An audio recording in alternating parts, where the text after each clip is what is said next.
I want to tell you a story. God created people because he loves stories. So I'll tell you my story. My name is Stuart, and I'm a New York Jew. I'm proud to say I'm born in Flatbush, which next to being born in Israel is the second best thing. I grew up at the intersection of the Christian and Jewish worlds because my father was from a very Orthodox family. My mother was the sixth child in a Sicilian family, and his family was just plain thrilled, as you can well imagine. Even though my mother converted to Judaism, she was always considered to be second best. So I grew up in the midst of this dissonance between the Christian and Jewish worlds.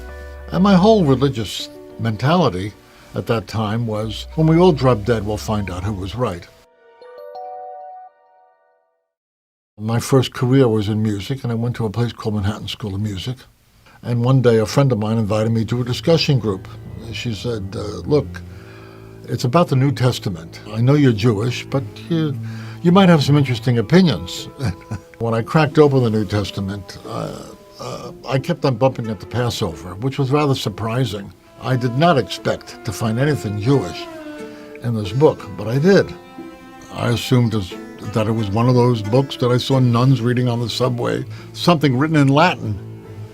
It was none of those things. But besides its native Jewishness, I remember reading when Yeshua said that it's not what goes into a man that defiles him.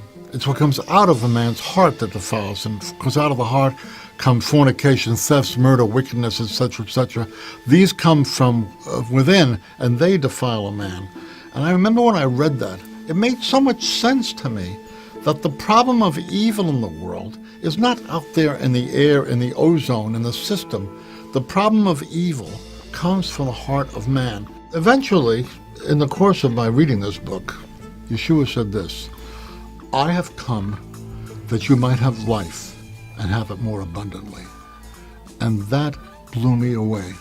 And it was extraordinary to me that Yeshua's words directly addressed my own felt need.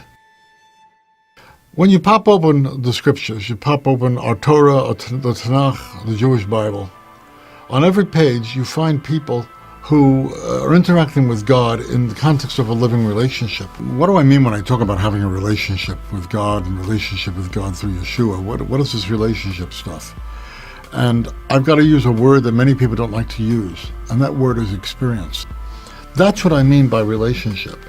It's an experiential linkage with the living God. So I would ask people, where is the God of Abraham, Isaac, and Jacob? Where is the God to whom the patriarchs and the matriarchs talked, who had this two-way relationship? And are you interested in pursuing the possibility of this two-way relationship being a reality in your life? In my experience, and the experience of many people I know, to our astonishment, when we encountered Yeshua of Nazareth and began to think of him in a different way than we had been brought up to think of him, we all of us discovered that this two-way relationship came alive. Yeshua said of himself something. He said, I am the door. Now, many people treat Yeshua like he's the exit from Jewish life. I think that's wrong. He is the door for me into a more passionate engagement with Jewish life, and also a total passionate engagement with the God of Abraham, Isaac, and Jacob.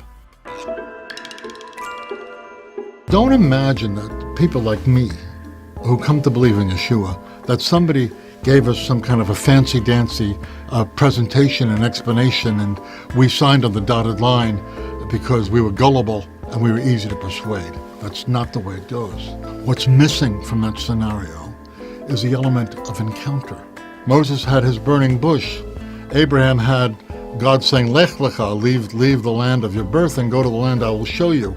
These great patriarchs and matriarchs of Israel had experiences with God, sometimes spaced apart by many years, but they kept on following God because they could not deny their experience. Each of us, in the context of our own lives, has encountered God in a way that we didn't encounter him before, in a way that we cannot ignore without denying ourselves.